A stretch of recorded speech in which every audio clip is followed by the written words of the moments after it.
Y el frente también le cambiamos el color. Bien, voy ubicando, vamos a ubicarnos en la palabra del Señor en Colosenses.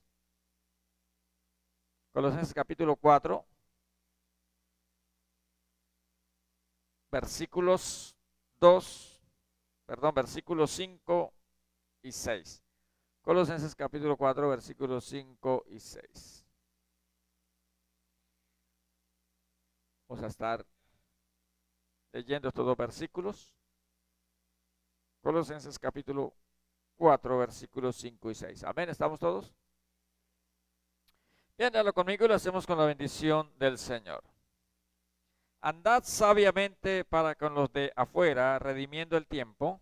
Sea vuestra palabra siempre con gracia, sazonada con sal, para que sepáis cómo debéis responder a cada uno. Padre bueno que estás en los cielos, en el nombre de Jesús te damos gracias por esta preciosa oportunidad que nos das de estar en este lugar. Gracias por la bendición, Señor, que nos concedes de congregarnos, de reunirnos, Padre. Oh Dios, pero en esta mañana, Señor, antes de orar por la predicación de tu palabra, queremos hacer una oración especial, Señor, por el hermano de mi hermano Rainel, Señor, por don Eliezer, que fue llevado, Dios mío, hoy de urgencia. Pedimos que te glorifiques, Dios, que hagas un milagro, que sientas tu mano de poder. Nuestro hermano ha pedido oración porque él cree que tú puedes obrar, Señor, y nosotros también creemos, y te pido que honres esa fe por tu gracia, Señor, y que te glorifiques, Padre, de una manera poderosa, de una manera especial, y que fortalezca la fe de mi hermana Diela, de mi hermano Reinel, Señor, y de toda su familia, de sus hijos, Señor, y que podamos confiar siempre y descansar en ti, sabiendo que tú tienes el control, Señor. Oh Padre, te lo pedimos en el nombre de Jesús. Y pedimos que nos bendigas en esta hora, que nos guíes con el Espíritu Santo. Ahora que vamos a exponer tu palabra, oh Dios, que tu Espíritu Santo nos dirija a toda la verdad y que nuestras vidas puedan ser edificadas por tu palabra. Nosotros nos abandonamos en tus manos y pedimos tu bendición en el nombre de Jesús. Amén. Gloria al Señor. Pueden sentarse, mis hermanos.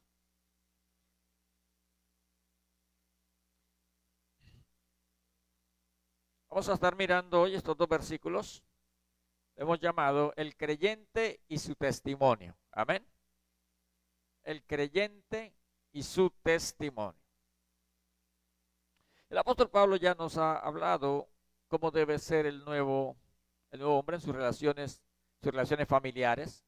Todo parte de la base de que hemos nacido de nuevo, todo parte de esa base de que hemos muerto con Cristo, de que hemos resucitado con Cristo. Le hemos dicho, mi hermano, no se trata eh, de normas éticas solamente, pues, aprender a portarnos bien.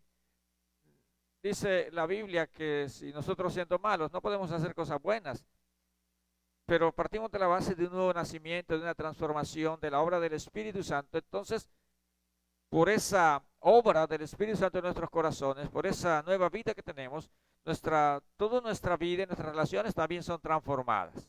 Y hemos visto, ¿verdad?, cómo es la vida del hombre o del hombre y de la mujer en su hogar, como esposo, como esposa, como hijo, como hija. Y también hemos visto cómo debe ser su actitud o el comportamiento del nuevo hombre en su entorno laboral, tanto como empleado como empleador, en razón de lo que Cristo ha hecho en nosotros, porque, hermano, el Señor no nos hizo nacer de nuevo para que sigamos viviendo una vieja vida. Si hemos nacido de nuevo porque tenemos una vida nueva y ahora nos comportamos de una manera diferente como Cristo, porque el nuevo hombre es creado según Dios, porque somos hechura suya para que andemos en buenas obras. Esas buenas obras Dios las preparó de antemano, dice la palabra del Señor.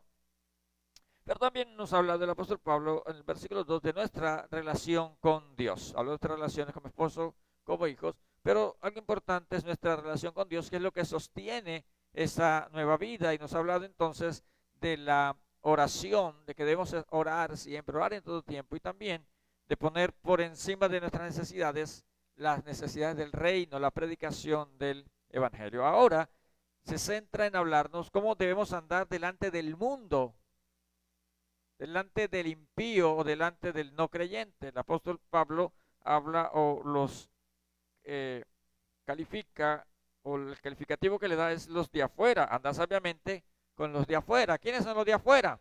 Pues los que no están en el camino del Señor, los incrédulos, los no creyentes. esos son los que el apóstol Pablo llama los de afuera.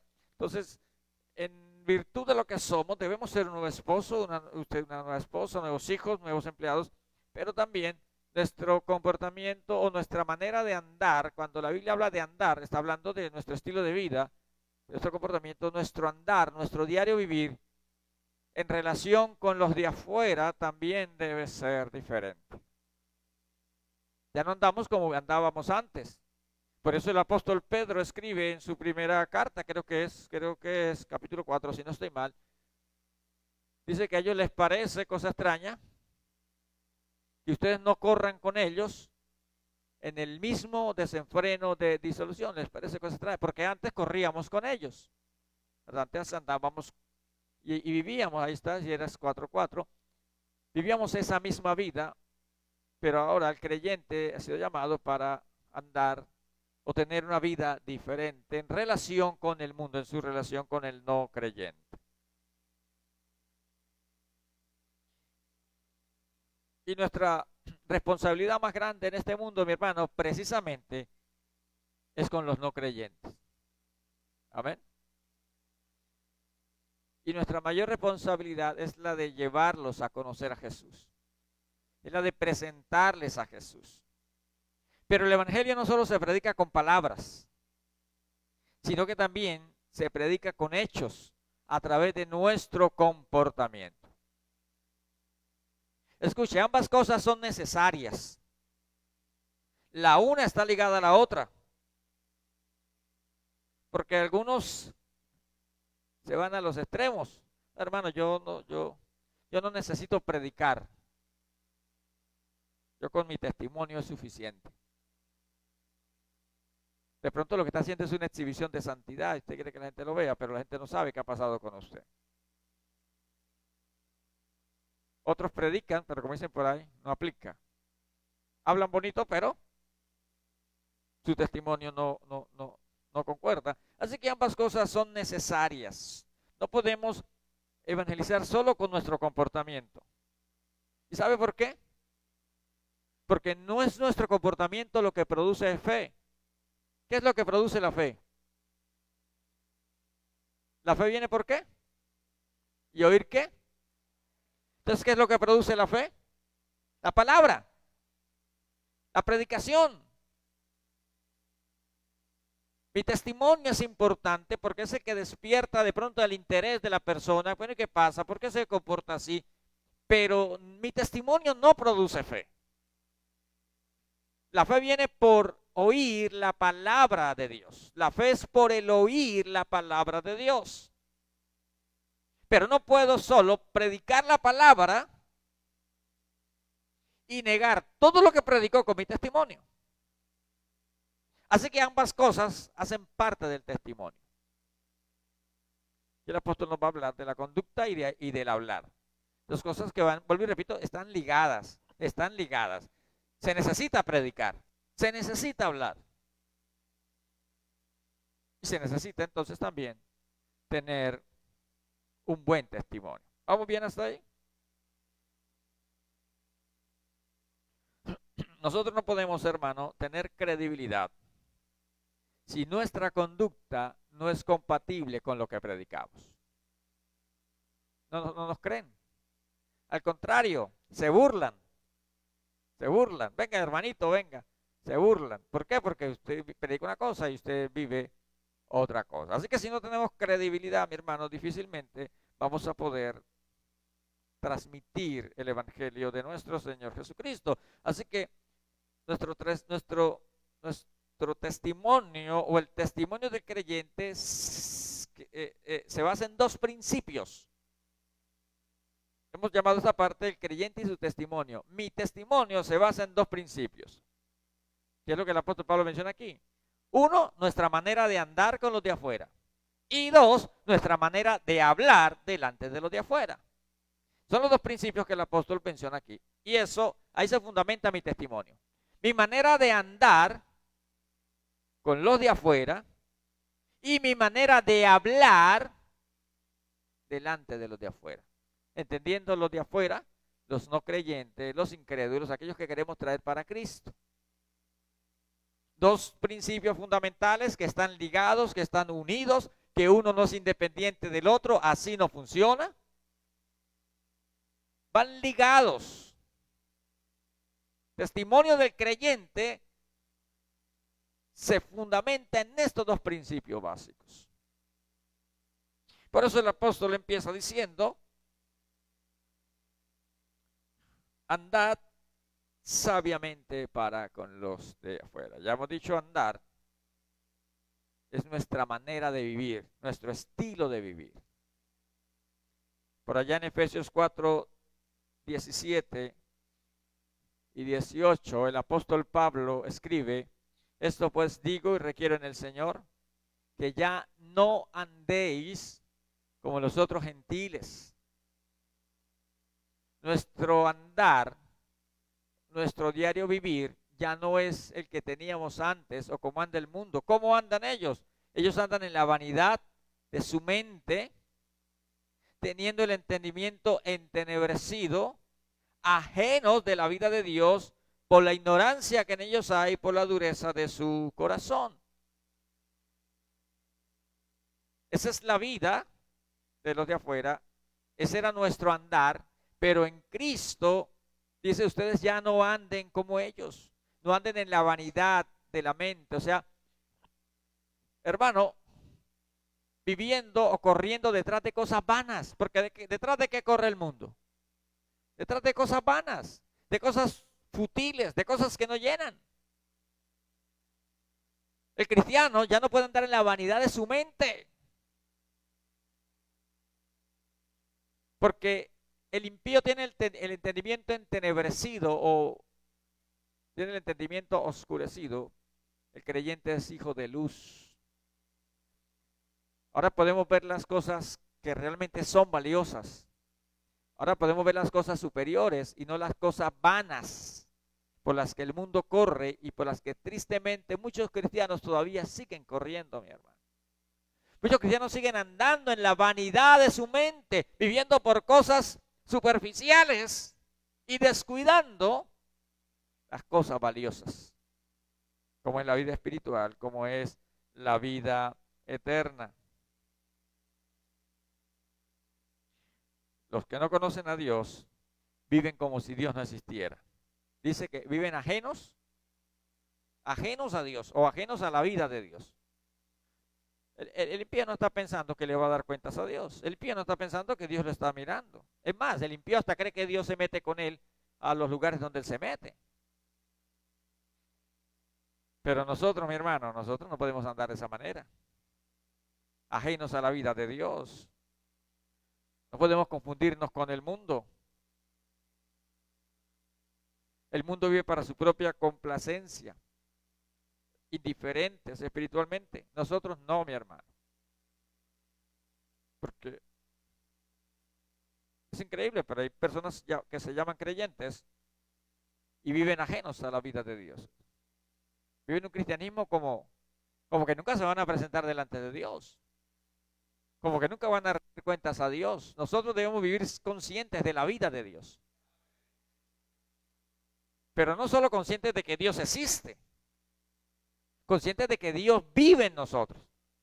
Conscientes de la vida de Dios en nosotros. Debemos ser conscientes todos los días de la vida de Dios en nosotros. Dios está con nosotros. Dios es santo. El Dios que es santo, santo, santo, habita en nosotros.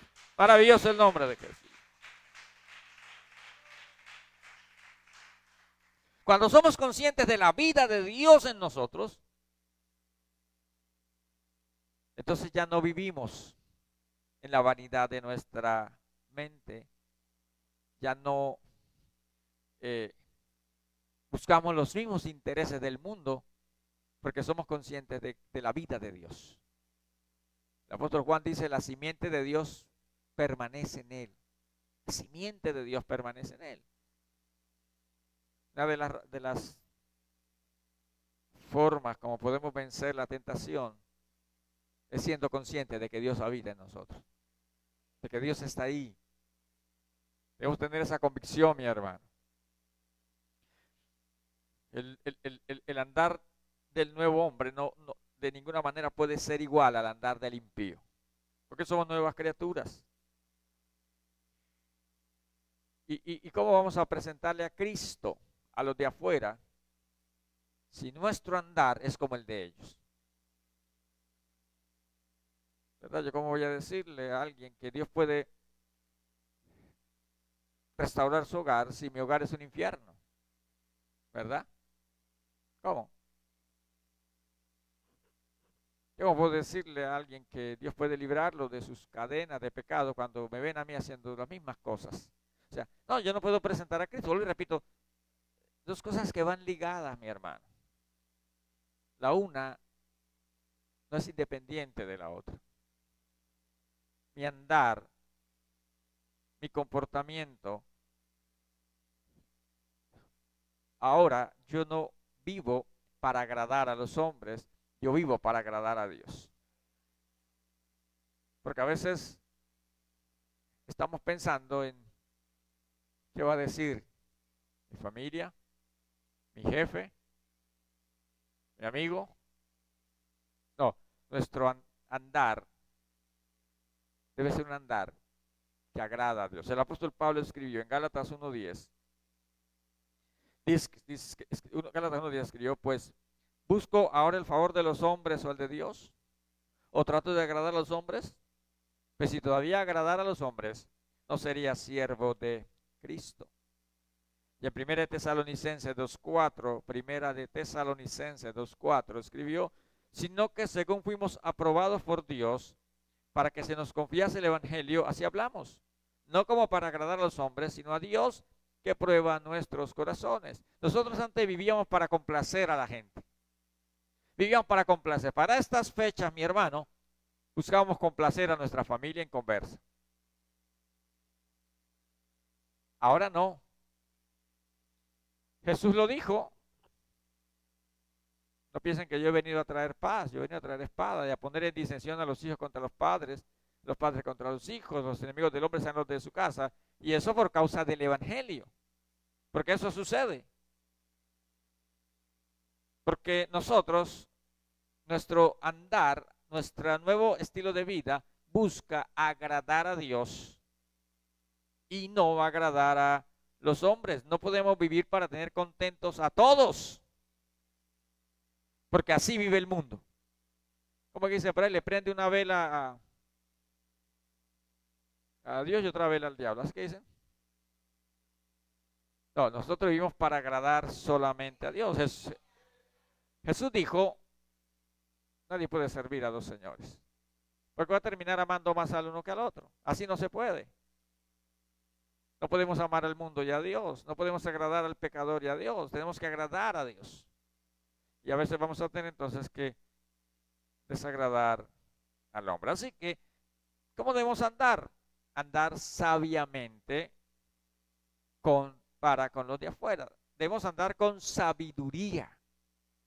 Nuestro nuevo andar, nuestro nuevo estilo de vida, nuestra forma de vivir, ahora se caracteriza por una vida sabia.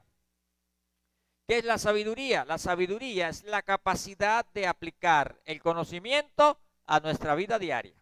Una cosa es el conocimiento y otra cosa es la sabiduría. Usted puede tener el conocimiento, pero no saber qué hacer con el conocimiento. La sabiduría es usted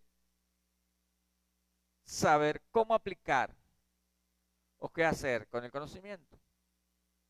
La Biblia nos habla por allá en los libros históricos, no se recuerdo, cuando habla de los valientes de David, nos habla de que cuando la gente comenzaron a venir de las tribus, venían guerreros, venían gente valiente, y dice que llegaron los de Isaacar. Estos, el fuerte de ellos es que ellos eran entendidos en los tiempos y sabían qué hacer. Ellos conocían los tiempos, pero sabían qué hacer de acuerdo a los tiempos. Eran consejeros, o sea, eran fundamentales en el ejército de David. Porque no solo entendían los tiempos, porque no es suficiente con entenderlos, sino que hay que saber qué hacer. Eso se llama sabiduría. Yo puedo entender la palabra, pero no sé cómo aplicarla a mi vida, me falta sabiduría. Yo necesito la sabiduría para aplicar los principios bíblicos a mi palabra, a mi vida. para aplicar los principios bíblicos a mi manera de vivir. Así que andar sabiamente con los de afuera es vivir consciente de la influencia de mi testimonio en los incrédulos. Hay que ser sabio, y más en este mundo, hermano, donde el mundo le pone tanta cascarita a los creyentes. Le busca la caída, le busca la trampa, le pone la trampa. Así es. Y no podemos, hermano, ser, bueno, digamos ser no sabios para que no suene tan feo. Y caer en las redes. Porque muchos caen en las cascaritas. Ah, pero venga, que usted es mi amigo, pero acompaña, pero hagamos esto, pero tal, acá, pero, hay que andar sabiamente, consciente de que lo que yo haga, escuche, va a influenciar, para bien o para mal, al impío. Si yo soy creyente, a mí me conocen como creyente, y el impío me pone una trampa, y yo logro, y yo termino cediendo, yo lo estoy animando a que él siga en su pecado. Claro, lo estoy animando, hasta el evangélico lo hizo. Pero si yo me mantengo, será una influencia positiva. Andar con sabiduría es entender eso, mi hermano. Entender que hay artimañas, que hay engaños, y que yo necesito mantenerme en mis principios, porque yo soy una influencia. Nosotros como creyentes somos una influencia. Mira, hermano, el mundo nos está mirando. ¿Usted cree que no? El impío lo mira. Cuando usted coge rabia, el impío lo mira a ver cómo va a reaccionar. Y está el evangélico peleando con la vecina. Y ellos están mirando. Ahora que llegue el evangélico, vamos a ver qué le va a decir al vecino. Mira el daño que le hizo. Espera que llegue el evangélico a ver qué le dice. Y están esperando a que hora llegue el evangélico a ver si sale a pelear o qué. Así es. El mundo nos evalúa y nosotros debemos ser conscientes. Andar sabiamente es, antes que nada, debemos ser conscientes de que nosotros somos una influencia para el incrédulo, para el impío. Es la razón por la cual no podemos vivir vidas descuidadas sin aplicar los principios bíblicos a nuestro diario vivir. No podemos vivir una vida cristiana descuidada. No, debemos estar, la Biblia nos habla siempre de estar vigilantes, de estar atentos, de estar alerta de cómo está mi vida y de cómo me estoy comportando delante de los impíos, y más aún cuando esos impíos están dentro de mi propia casa. Yo debo tener mucho cuidado de cómo me comporto, porque, decía, ellos evalúan nuestro testimonio. Por eso Pedro le escribe a las esposas cristianas, eso está en su primera carta, creo que es el capítulo 3, le dice a las esposas, dice que las que tengan esposos inconversos, ¿cómo se los deben ganar? ¿Cómo que dice? A ver, ustedes la saben. ¿Gánenselos con qué? Con buenas obras. No dicen con cantaleta, ¿verdad? No lo ganan con cantaleta, diciendo el hijo del diablo, borracho, impío, se va al infierno. Gánenselo con buenas obras. O sea, en otras palabras, sean sabias en su hogar. Anden sabiamente con esos impíos que viven dentro de su casa. Es la manera como se lo pueden ganar para Cristo. De otra manera, no. Porque ellos nos están evaluando. Así que uno puede abrir las puertas del cielo a alguien o se las puede cerrar. Y mire cómo lo dijo Jesús. Porque eso es lo que dice la palabra. A los fariseos, Mateo 23:13. Mas hay de vosotros, escribas y fariseos hipócritas, escuche, porque cerráis el reino de los cielos delante de los hombres, pues ni entráis vosotros, ni dejáis entrar a los que están entrando. Es como que nos paramos en la mitad del camino y ni nosotros entramos, pero tampoco con nuestro comportamiento, con nuestro mal testimonio, con nuestra mala conducta, le estamos cerrando el paso a los que quieren entrar. Nuestro mal testimonio no deja ver la belleza del Evangelio, lo hermoso del Evangelio. Y entonces, mire, le cierran el reino de los cielos. ¿Cómo Dios nos hace responsables? Recuerde, la soberanía de Dios no anula la responsabilidad del hombre. Nosotros somos responsables delante de Dios. Y es común cuando nosotros salimos a evangelizar, escuchar a mucha gente que lo primero que saca a relucir son los malos testimonios. No, yo estuve yendo a una iglesia, pero esto, no, yo iba a ir, no, es que allí, es que aquel, es que el otro, que el pastor, que el líder, que no sé qué. Hermano, y mucha gente incluso que empezó a congregarse, terminan resentidos por malos testimonios, incluso por injusticias, y no solo se van de una congregación, sencillamente no siguen los caminos del Señor. Jesús dijo, es necesario que vengan los tropiezos, mas hay de aquel por quien vienen los tropiezos. Es mejor que se hunda en el mar, es mejor que se cuelgue una piedra y se tire al mar. Los tropiezos van a venir, pero que no vengan de parte de nosotros, mi hermano. Andar sabiamente es entender que yo puedo ser una bendición o puedo ser un tropiezo. Que yo puedo extender la mano a alguien para la salvación o se la puedo cerrar y lo puedo empujar en vez de atraerlo por mi mal comportamiento.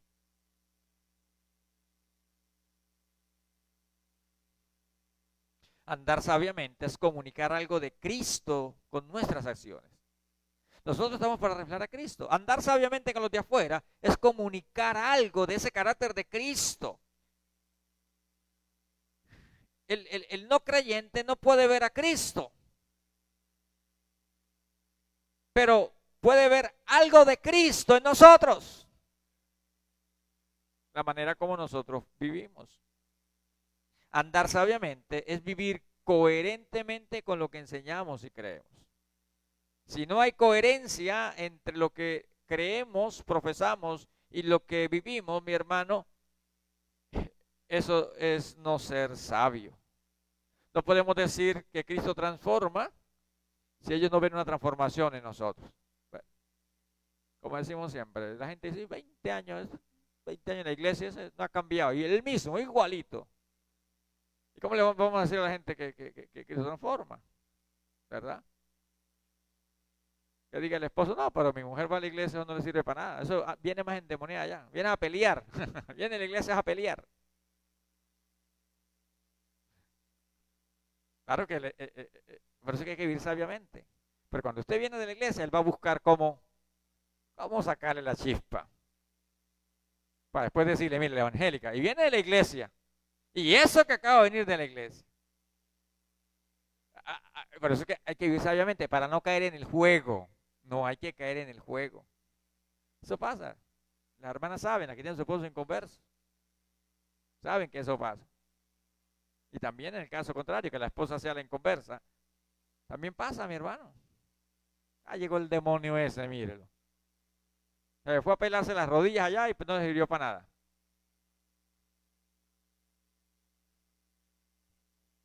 Pero eso el apóstol gánenselo con buenas obras, que vean que Dios realmente sí transforma. Debe haber coherencia entre lo que digo y lo que hago. No podemos hablar de la paz de Dios si nos ven todo el tiempo en contienda, peleando, o nos ven angustiados, desesperados. No podemos hablar de un Dios real si no lo reflejamos al mundo. El mundo puede ver en nosotros que Dios sí existe. Es el mayor testimonio de la realidad de Dios, es nuestra transformación, es nuestra vida nueva.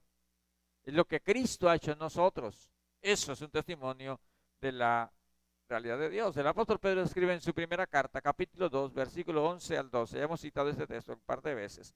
Primera de Pedro, capítulo 2, versículo 11 al 12. Dice: amados, yo os ruego como extranjeros y peregrinos que os abstengáis de los deseos carnales que batallan contra el alma, manteniendo buena vuestra manera de vivir entre los gentiles, para que en lo que murmuran de vosotros como de malhechores, glorifiquen a Dios en el día de la visitación al considerar vuestras buenas obras. El día de la visitación, algunos creen, está hablando el día cuando Dios toca una vida,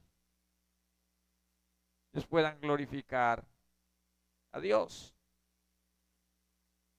Vivan de una manera buena. Y también lo explicaba, esta palabra buena significa agradable, hermoso. O sea, de una manera que la gente quiera ser o quiera tener ese estilo de vida.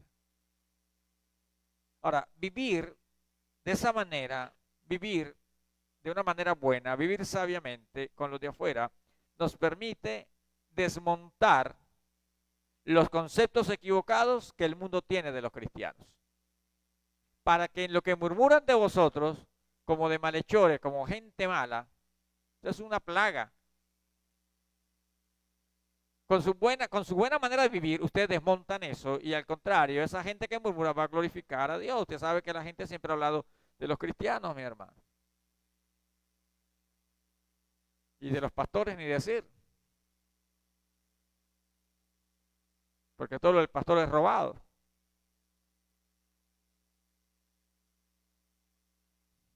Debemos tener una buena manera de vivir delante de los de afuera o delante de los no creyentes y desmontar, no, que los evangélicos son chismosos, ¿qué tal? Y usted puede decir, a mí me saca de esa lista. ¿Cuántos chismes le he metido yo? A ver. ¿Cuántos chismes le he traído acá? No me responda.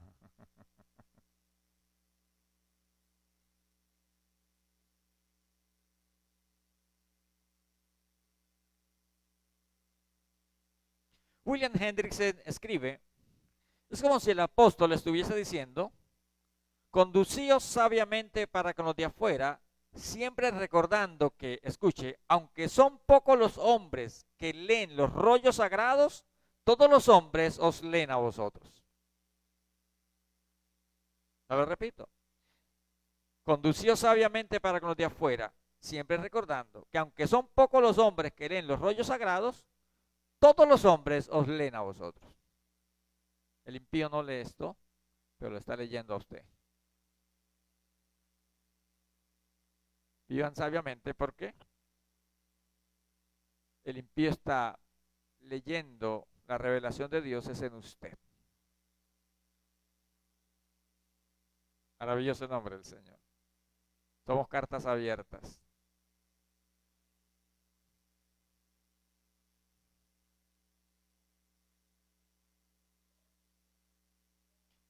Ahora, andar sabiamente tiene que ver también con aprovechar el tiempo.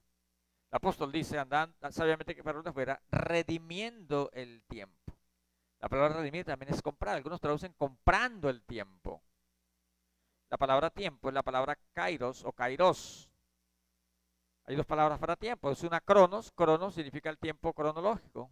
Y kairos significa a un tiempo específico o a un momento determinado.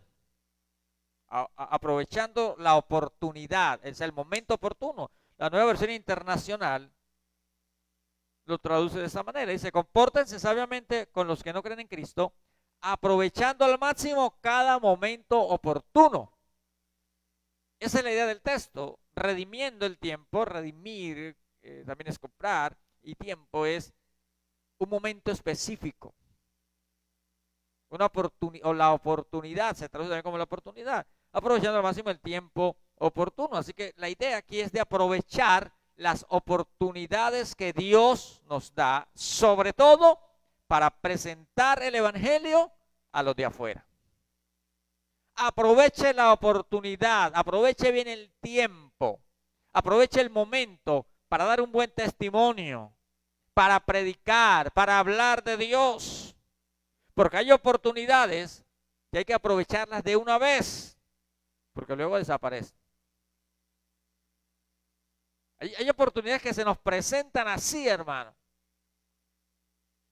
Y cuando no la aprovechamos, queremos que otra vez la tengamos y, hermano, ya no vuelven. Hay que aprovechar la oportunidad en el momento en que Dios le da esa oportunidad. Y para eso hay que tener sensibilidad espiritual. Hay conversaciones que se abren naturalmente. Un problema familiar, una crisis, una pérdida, una duda. Alguien se le acercó una conversación y es la oportunidad de Dios. Problema, una crisis, una enfermedad. Un momento de ansiedad, de depresión, que alguien le comenta. Y usted le dice, oiga, yo conozco un buen psicólogo. Es la oportunidad de Dios. Es el momento de Dios. Y hay momentos que solo duran unos segundos. Que solo es un momento. La sabiduría aprovecha ese momento. Andar sabiamente significa redimir bien el tiempo. También significa, también se necesita intencionalidad. O sea, a veces la oportunidad no aparece sola, hay que buscarla. Hay que buscarla. Hay que buscar la forma. Bueno, no tengo la oportunidad, voy a buscar la forma de que se me dé la oportunidad. William Hendrickson lo traduce de esta manera, este texto lo traduce, sacando el máximo provecho de la oportunidad. Y escribe, si el participio, o sea, está hablando del verbo redimir, el participio usado en el original ha retenido toda su fuerza etimológica, el apóstol estaría diciendo literalmente, comprando la oportunidad. El sentido sería entonces, no os sentéis allí esperando que la oportunidad se os presente, sino salid y buscarla, sí, adquirirla, compren todo el surtido y la existencia de oportunidad. No tomen en cuenta el costo, vale la pena ganar un alma para Cristo y también la salvación misma. Pero en todo caso, el mínimo significado es aprovechar cada oportunidad para hacer bendición para otros. No todo el tiempo va a llegar en bandeja de plata las oportunidades. Hay que buscarlas. Hay que tener la intención de buscar esas oportunidades. Y también debo saber que hay una urgencia espiritual. Mire, mi hermano, el tiempo es un recurso no renovable. Dicen que el tiempo que se va no vuelve, y es verdad. Pero las almas sí son eternas. Y nadie nos puede garantizar que vamos a volver a tener tiempo. O que esa persona va a tener tiempo para escuchar la palabra de Dios. Nadie me va a garantizar. Nosotros decimos cosas como, no, yo primero me voy ganando su amistad, me lo voy ganando poco a poco. ¿Y a mí quién me garantiza que mañana esa persona va a estar viva? ¿Y a mí quién me garantiza que voy a tener tiempo para ganarme la amistad de esa persona? Algunos dicen, no, ahí vamos poco a poco, primero lo vamos ganando. No, a mí nadie me garantiza. El tiempo, mi hermano, el tiempo es un recurso no renovable. El tiempo pasa volando. Mire, que hace que estábamos aquí en diciembre, estamos otra vez, ya casi para el culto de Navidad otra vez. Muchos creyentes pierden oportunidades simplemente porque están demasiado distraídos, ocupados o temerosos. Pablo dice, no pierdan las oportunidades, redímanlas, adquiéranlas. Anden sabiamente, su conducta, su comportamiento, su testimonio, aprovechen las oportunidades, pero también miren cómo es que están hablando, que es el otro aspecto fundamental de nuestro testimonio, nuestra manera de hablar, la cual debe ser coherente con nuestra conducta. ¿Amén? Dos principios fundamentales del testimonio del creyente. anden sabiamente, redimen el tiempo, sea vuestra palabra siempre con gracia, siempre sazonada con sal, para que sepáis cómo debe responder a cada uno. Nuestra forma y nuestra manera de hablar, delante del incrédulo, mi hermano, dice mucho de quiénes somos nosotros. De manera general podemos decir que el cristiano ya no habla como habla el mundo. Que el vocabulario del cristiano es también transformado, es también cambiado. Ya no responde como el mundo responde, ya no reacciona como el mundo reacciona, porque ahora debe andar sabiamente y eso incluye nuestro hablar también. Mi hablar, mi conducta es coherente con lo que hablo y lo que hablo es coherente con mi conducta. El apóstol Pablo escribe en Efesios 4:29, texto muy conocido: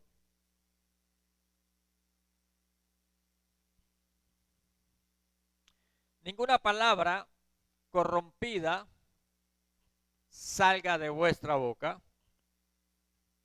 sino la que sea buena para la necesaria edificación a fin de dar gracia a los oyentes. Hablar con gracia es evitar ese vocabulario pecaminoso, destructivo, y es hablar palabras que bendigan, que edifiquen. Efesios 5:4, el apóstol está hablando de las cosas que hay que dejar, y el 4, de esas cosas dice: ni palabras deshonestas, ni necedades, ni truanerías o palabras groseras que no convienen, antes bien acciones de gracia. Así que el cristiano, mi hermano, debe eliminar de su vocabulario toda palabra soez, toda palabra hiriente, palabras ofensivas, palabras maldicientes, palabras humillantes y todo lo que no corresponde a la nueva vida en Cristo. El vocabulario cristiano, mi hermano y hermana, es que cuando se me cruzan los apellidos, hay que tener cuidado. Somos una nueva criatura en Cristo Jesús. Y vuelvo y repito, Él impone la trampa. Y cuando a usted se le sube la sangre y se le soltó unas palabras, ay, el evangelio, mírelo, oiga, que la escuche el pastor. Espera, la grabo para que la escuche el pastor. Así dicen, mi hermano. Casi la escuchaba el pastor aquí peleando. Y las palabras que dice. Hay que ponerle freno, mi hermano. Decir como David: pon guarda la puerta de mis labios. Un candado ahí para qué. Para refrenar. Porque a veces ese viejo hombre como que se despierta y se recuerda todo ese rosario de palabras que usted sabía, que usted saca, toda la artillería se le viene a la mente. Pero recuerda que usted es cristiano. No guarde esa artillería, entiérrala para no la traiga más a la mente. ¿Verdad?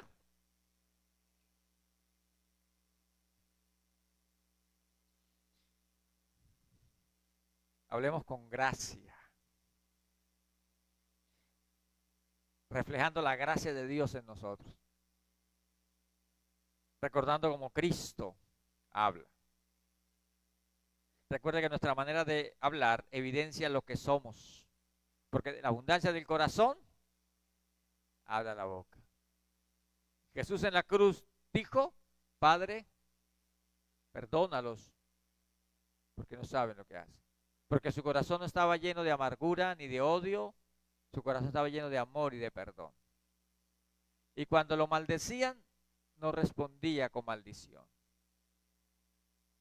Si su corazón está sano, está lleno de amor y de perdón, usted podrá hablar de la misma manera. Pero si usted vive amargado con el fulano, con la fulana, es que, Dios mío, el Señor me perdone, pero el día que es fulano, le saque la chispa a mi hermano, usted le suelta ese rosario de palabras. ¿verdad? ¿Por qué? Porque usted está alimentando una amargura. Tiene que perdonar aquí primero. De la abundancia del corazón a lo que está. Usted decía, y estaba que se lo decía. No me aguanté y se lo dije. Es llenarnos de perdón. Por eso dice el apóstol antes, la palabra de Cristo more en abundancia en vosotros. Así que si estamos llenos de la palabra, en la palabra usted no va a encontrar nada de ese vocabulario. Amén. ¿Vamos bien? Entonces sigamos. Recuerda lo que Jesús dijo en Mateo 12:37. Dijo, por tus palabras. Bueno, antes dice, de toda palabra ociosa que los hombres dijeren, de toda palabra ociosa que los hombres dijeren, de ella darán cuenta en el día del juicio. Porque por tus palabras, ustedes van a ser justificados. Y por tus palabras van a ser condenados. Porque tu manera de hablar delata quién es usted. Su forma de hablar delata quién es usted. Y como hemos dicho siempre, ¿verdad? Si ladra es perro, no es gato. A menos que sea, ¿cómo es? Bartolito es. Ese que tiene problema de identidad. ¿No has escuchado? Bartolito era un gallo.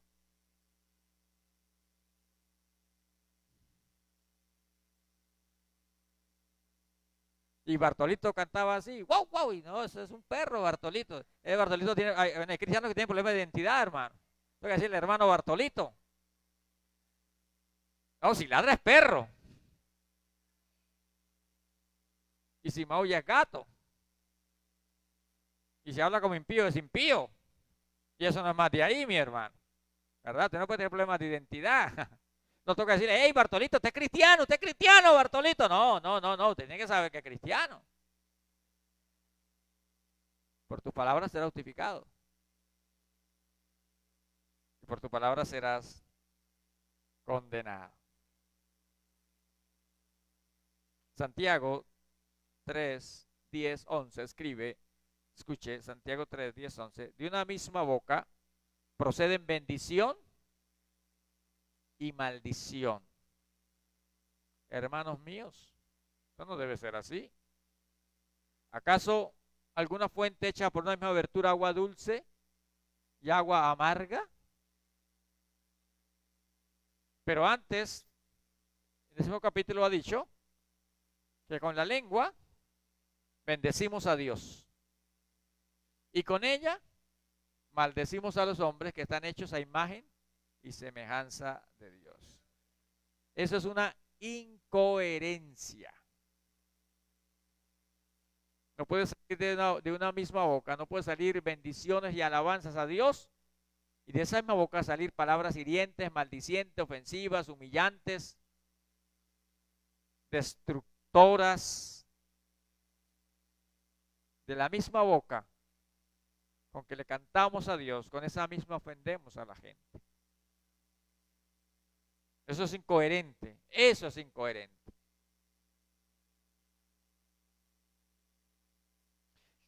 Hablar con gracia es hablar con amabilidad, es hablar con dulzura, es hablar con bondad, es hablar con amor, es hablar reflejando la gracia de Dios en nosotros. La Nueva Traducción Viviente lo traduce que sus conversaciones sean cordiales y agradables. Cristo habló con gracia.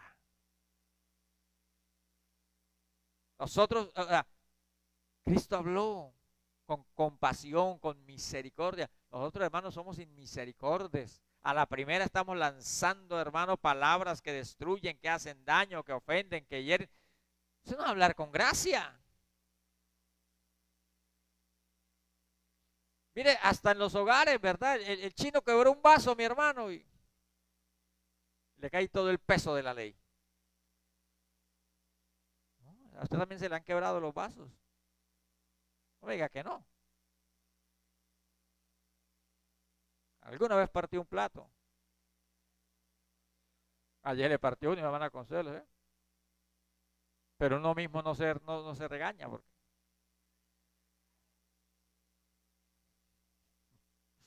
Cualquiera riega la sopa, cualquiera riega el fresco.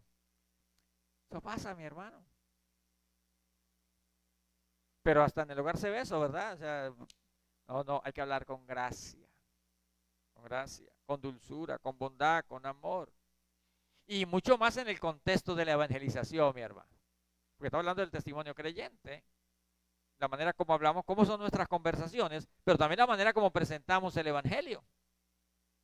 Debemos presentar la verdad del evangelio con toda claridad, pero con gracia, o sea, sin ser ofensivos, sin maltratar a nadie. O sea, el evangelio tengo que presentarlo con claridad. Eso sí, yo no puedo rebajar el evangelio, pero hacerlo con gracia. Yo no puedo decir hijo del diablo, impío. Si usted no quita a esa virgen de Coromoto, ahí se va para el infierno. Oye, tengo que presentarle el evangelio para que Dios lo transforme y entonces Él va a hacerlo voluntariamente. O como hablamos ahorita de las hermanas, ¿verdad? Llegó el borracho ese impío del diablo, ya lo vio ardiendo en el infierno. No, es con gracia, con amabilidad, con dulzura, con compasión. Jesús veía a los pecadores y sentía compasión por ellos. Y les hablaba con compasión. A los hipócritas sí les hablaba duro. Más adelante dice para que sepan cómo le van a hablar a cada uno. Sí, porque hay unos que son hipócritas. Pero, hermano, cuando vamos a presentar el evangelio, no podemos ser ofensivos. Porque hay gente que es ofensiva. No podemos maltratar. No podemos ir de frente. O sea, chocar. No. Yo repito, debemos presentar el evangelio con claridad. Que la persona entienda que es pecadora, que va al infierno, pero hay que hacerlo con amor. Con amor. Amén. Sin ir a ofender sus creencias, sus tradiciones. Simplemente presentamos el evangelio y la obra la hace el Señor. Ahora, muchos se escudan, mi hermano, en su forma de hablar, o muchos se escudan más bien en su forma de ser para hablar con dureza. Es que yo soy así, es que yo hablo así. Ah, no, es que yo me acostumbré a decir las cosas como son. Recuerde que somos nuevas criaturas en Cristo. Usted era así, ya no es así. Tiene que aprender a decir las cosas. Ah, que muchos se escudan ahí, ¿verdad? No es que yo hablo así. Ah, hermano, es que yo hablo claro. Ya no me pongo con rodillas, yo hablo claro. No, tenemos que hablar claro. Pero es la forma como hablamos. Es la forma como lo decimos. Es la forma como corregimos. A veces mostrando un aire de superioridad espiritual. Como que, o sea, hablamos como que, o sea, yo soy más espiritual, yo puedo corregirlo. Cuando dice la Biblia que háganlo con mansedumbre, corrijan con mansedumbre. Somos nuevas criaturas, mi hermano. Recuerde que fuimos rescatados de nuestra vana manera de vivir, la cual heredamos de nuestros padres. Todo eso que heredamos, de eso fuimos rescatados. Así que debemos aprender a bajarle 3 rayitas, bajarle el tono. Y no diciendo, no, es que yo soy santanderiano pero de los puros. De los puros puros. Mire, hermano, un cristiano que habla con dureza es un cristiano a quien nadie se le va a acercar a pedir un consejo ni una orientación. ¿Quién? A la gente le da miedo. No, si que lo ve, coge al uno y al otro y los va matando para el infierno, no le acerca a nadie. Pero un cristiano que es amable, que es cordial, que saluda, que es amigable, la gente se le acerca, porque es alguien con quien se puede hablar, y son oportunidades, mi hermano, que no podemos desaprovechar. Son oportunidades que estamos cerrando con nuestra manera de hablar. Hablen con gracia. O sea, que la gente quiera acercarse, que la gente quiera escucharlo. Que a la gente le gusta escucharlo. Que la gente quiera preguntarle algo, hermano. Pero ¿quién le pide un consejo? Y usted vive amargado. Y si a todo el mundo manda para el infierno, ¿quién se le acerca? Pero además debemos hablar con sazón. Dice que Pablo agrega, sazonada con sal. Hablen con gracia, sea vuestra oración siempre con gracia, sazonada con, echarle una pizquita de sal a la conversación. La sal cumplía básicamente dos funciones, que es la de preservar y la de dar sabor. La sal preserva y la sal da sabor. Ustedes saben que, bueno, que una comida sin sal es una frustración. Que usted ve algo que huele, eso huele rico, y usted lo prueba y no tiene sal. Es la frustración más grande, ¿no? Porque usted le echa sal, pero ya no es lo mismo. Como cuando la sal se cocina. Usted le echa sal y quedó salado por aquí, simple por aquí. Eso no, ya no se mezcla la sal, hermano. La sal preserva y la sal da sabor. Una palabra sazonada con sal es, en primer lugar, es una manera de hablar que preserve la verdad del Evangelio. Debemos hablar de una manera que la verdad del Evangelio sea preservada. Es un mensaje que ayuda a detener la corrupción, porque eso hace la sal. La sal ayuda a detener la corrupción. Por eso las carnes se salan, donde no hay refrigeración se salan, para evitar que se dañe. Debemos hablar de tal manera que nuestras palabras ayuden a detener esa corrupción o esa destrucción a la que va encaminado muchos hogares, muchas vidas, muchas familias y esta sociedad, mi hermano. Debemos hablar de tal manera que logremos detener esa corrupción. Este hogar va para el abismo, pero podamos traer una palabra que evitemos que eso suceda. Que esa vida que ya es, esa persona, hermano, que ya va, o sea, su futuro es completamente incierto, que podamos detener esa destrucción, va camino a la destrucción. Bueno, el Evangelio es ese mensaje que evita, que previene o que preserva de la corrupción. Mi hermano, la corrupción moral en el primer siglo era increíble. La corrupción era tremenda en el primer siglo. El homosexualismo, el adulterio, la inmoralidad, el trato con los esclavos, con los niños, el concepto de familia no es como el que tenemos hoy. Pero el Evangelio logró frenar eso. La sociedad cambió, la sociedad fue transformada por el Evangelio. La esclavitud con el tiempo desapareció. El concepto de familia cambió.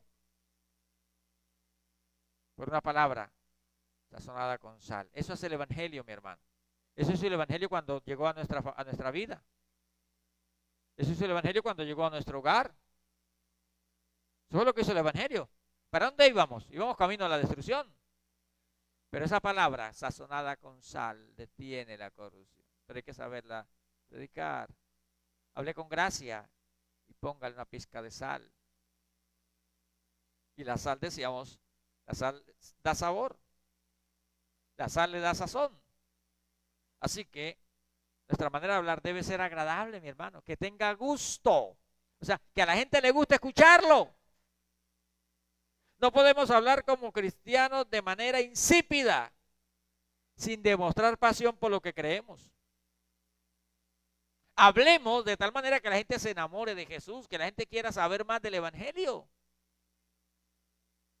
Con gracia. No que la vecina en conversa le diga, ay, ¿qué vecina? ¿Y cómo va? ¿Cómo hay con la iglesia? Ay, vecina, el Evangelio, eso es muy duro, eso no es para mucho, eso no es para machos, no para mucho. Ahí vamos haciéndole, vecina, ahí. Es que cuando uno se consagra, eso el diablo lo ataca a uno. ¿Usted qué cree que va a pasar con la vecina? Va a estar el otro día en la iglesia. El diablo, no, yo no quiero, yo más bien no me meto en eso. Así hay gente, hermano. Así hay gente que hablan del Evangelio como que ahí vamos, eso es bravo, eso es pesado. Eso. Oh, póngale gusto. Que la gente diga, wow, ¿de verdad? Uy, eso, así es el Evangelio. Dios hizo eso. Dios lo transformó. De verdad esa es su vida. La gente se enamore, que la gente diga, bueno, cuénteme más. Cuénteme más. Porque hoy le repito, una comida insípida, hermano, le da una frustración. Y mucha gente se frustra con muchos cristianos. Porque lo ven todos los días con la Biblia. Y entonces voy a preguntar a este evangélico. Y el evangélico le sale con unas palabras insípidas, hermano. Ah, yo eso no sé, ese es el pastor el que sabe eso. Yo voy a la iglesia, pero qué frustración. Así como cuando usted se frustra, wow, esto está sabroso, sabroso, está simple. Póngale sabor, póngale sabor, hable con pasión. O sea, que la gente quiera escuchar y que la gente se enamore y diga, wow, yo quiero saber más de eso. ¿Cómo es que es? ¿Qué hay que hacer? Y si no, échese una buchada de sal antes de hablar.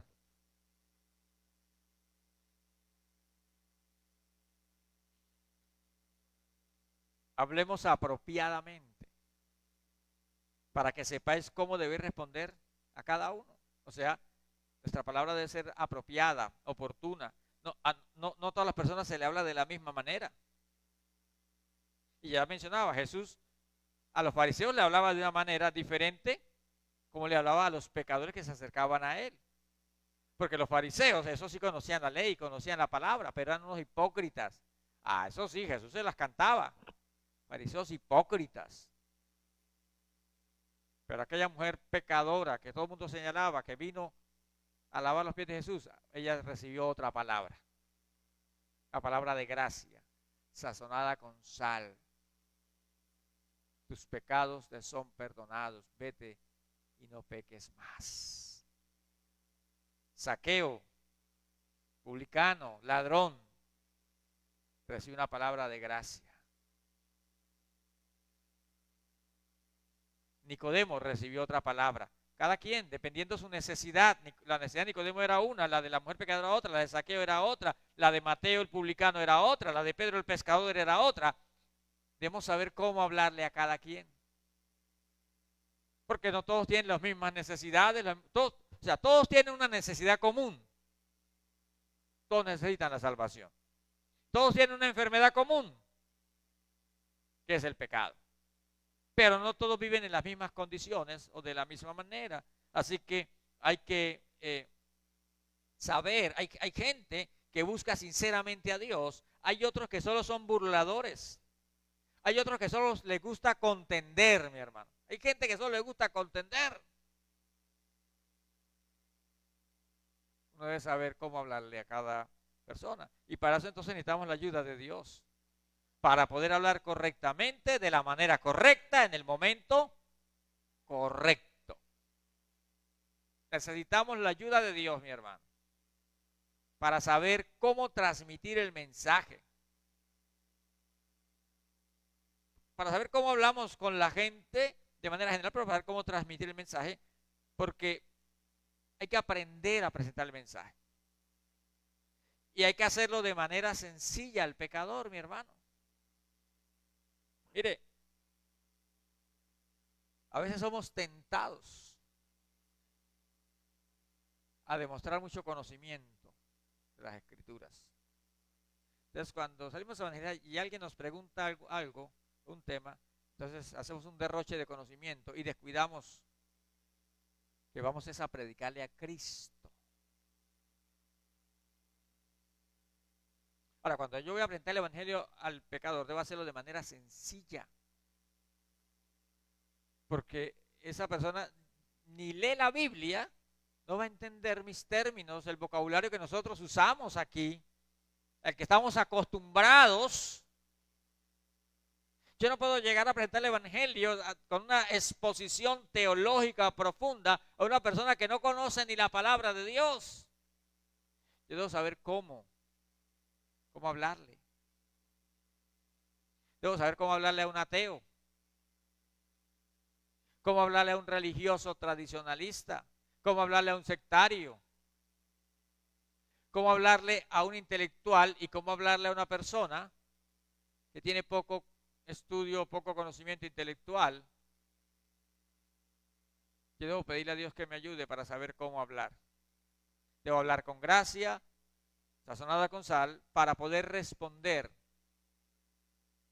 a cada quien, para poder hablar a cada quien según su necesidad o según la forma como podemos llegarle. Pablo era lo que hacía. Pablo dice, yo me he hecho judío a los judíos, me he hecho a los que viven sin ley como si no estuviera sin. O sea, Pablo buscaba la forma, la manera de llegar a la gente, porque no todos son iguales. Y sabe que Pablo como misionero enfrentó muchas culturas. Los misioneros tienen que saber cómo le llegan, por ejemplo, ¿verdad?, las diferentes culturas. Pero en nuestra misma sociedad, mi hermano, hay diferentes clases de personas a las que debemos saber cómo hablar.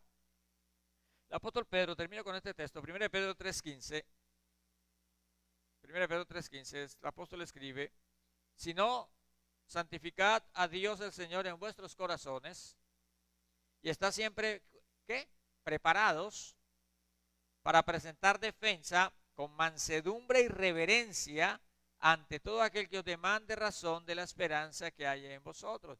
Deben estar siempre preparados para presentar defensa, para hablar del Evangelio, hacerlo con mansedumbre y reverencia, para todo el que demande razón, para que todo el que le pregunte, sea un intelectual, sea un no sea intelectual, sea un ateo, sea el que sea, mi hermano, debemos estar preparados para presentarle el Evangelio a esa persona, para dar razón de nuestra fe.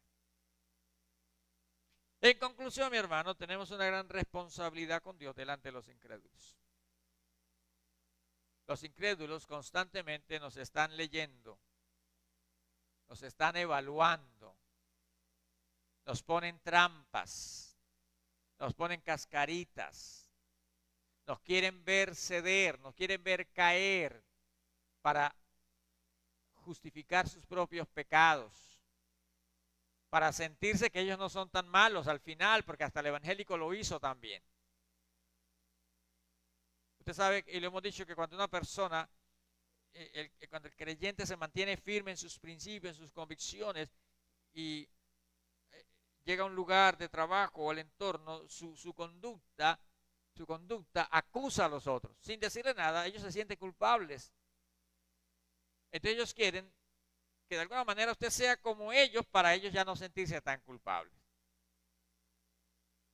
La conducta, el testimonio del creyente acusa al impío, lo hace sentir pecador, lo hace sentir culpable. Y ellos quieren que usted sea, que de alguna manera ceda. Así ellos dicen, bueno, o sea, todos somos iguales. Ese es igual que nosotros, ¿verdad? Que debemos, mi hermano, tener mucho cuidado. Andar sabiamente, como nuevas criaturas que somos en Cristo Jesús, vivamos sabiamente con los incrédulos, conscientes de la influencia que somos, conscientes de que nos están viendo, conscientes de que nos están leyendo, y aprovechemos las oportunidades que tenemos para hablar de Cristo y busquemos las oportunidades. Pero hablemos, mi hermano, de tal manera que podamos despertar el interés en ellos. Hablemos de una manera que ellos nos quieran escuchar, que ellos nos quieran oír.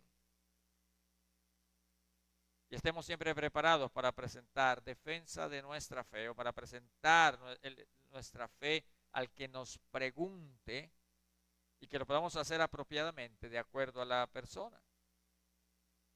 Y recuerde, mi hermano, el testimonio del creyente se fundamenta en dos principios. ¿Cuáles son? Dos principios en que se fundamenta el testimonio del creyente. ¿Cómo? No le escucho. Es saber actuar. Es lo mismo. Nuestra conducta y nuestra forma de hablar. Nuestro andar diario, nuestro comportamiento, nuestras actitudes. En eso se fundamenta el testimonio del creyente. Y las dos cosas van unidas. Y una no existe sin la otra. Vivir sabiamente y hablando con gracia. Una vida, un estilo de vida que agrada a Dios. Un estilo de vida que refleja a Dios en el mundo. Un estilo de vida que refleja el carácter de Cristo. Y una manera de hablar que es coherente con la forma en que nosotros vivimos, y una conducta que es coherente en la forma con que nosotros hablamos. Vamos a orar. Padre bueno que estás en los cielos, gracias en el nombre de Jesús. Gracias por